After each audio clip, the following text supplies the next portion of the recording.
2 തിമോഥെയോസ് 4-ാം അധ്യായം 10-ാം വാക്യത്തിൽ പൗലോസ് നമ്മെ ഓർമ്മപ്പെടുത്തുകയാണ്. ദേമാസ് ഈ ലോകത്തെ സ്നേഹിച്ചിട്ട് തെസ്സലോനിക്കയിലേക്ക് പോയി. തീത്തോസ് ദൽമാത്തിയിലേക്ക് പോയി. അലക്സാണ്ടർ എനിക്ക് വളരെ ദോഷം ചെയ്തു. എന്നാൽ പൗലോസ് പറയുകയാണ്, 1-ാം പ്രതിവാദത്തിൽ എനിക്ക് ആരും തുണ നിന്നില്ലെങ്കിലും കർത്താവോ എനിക്ക് തുണ നിന്നു. അതേ പ്രിയ ദൈവമക്കളെ, ജീവിതത്തിൽ നമ്മെ വിട്ട് മാറിപ്പോകുന്നവരുണ്ട്.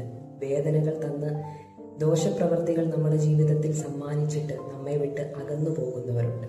ഇവിടെയൊക്കെ നമുക്ക് ഉറപ്പോടെ പറയാൻ കഴിയണം, നമ്മെ സഹായിക്കുവാൻ, തുണ നിൽക്കുവാൻ ആരുമില്ലെങ്കിലും കർത്താവിൻ്റെ കൂടെയുണ്ട്. അതുകൊണ്ടാണ് വചനത്തിൽ പറയുന്നത്, ഞാനോ ലോകാവസാനത്തോളം എല്ലാ നാളും നിങ്ങളുടെ കൂടെയുണ്ട്. മനുഷ്യർ കൂടെ നിൽക്കാം എന്നൊക്കെ നമ്മളോട് വാക്കുകൾ കൊണ്ട് പറയുമെങ്കിലും സന്ദർഭം വരുമ്പോൾ അതനുസരിച്ച് മാറുന്ന പല വ്യക്തി ജീവിതങ്ങളെ നാം ജീവിതത്തിൽ കണ്ടുമുട്ടിയിട്ടുണ്ടാകാം.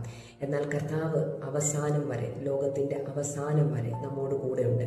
അമ്മ മറന്നാലും മറക്കാത്ത ദൈവം, സ്നേഹിക്കുന്ന ദൈവം, നമുക്ക് എങ്ങനെ ആയിരിക്കണമോ, എങ്ങനെ തുണ നിൽക്കണോ അപ്രകാരം തന്നെ ഈ ദിവസങ്ങളിൽ കർത്താവ് നമ്മോടൊപ്പം തന്നെ ഉണ്ടാകും.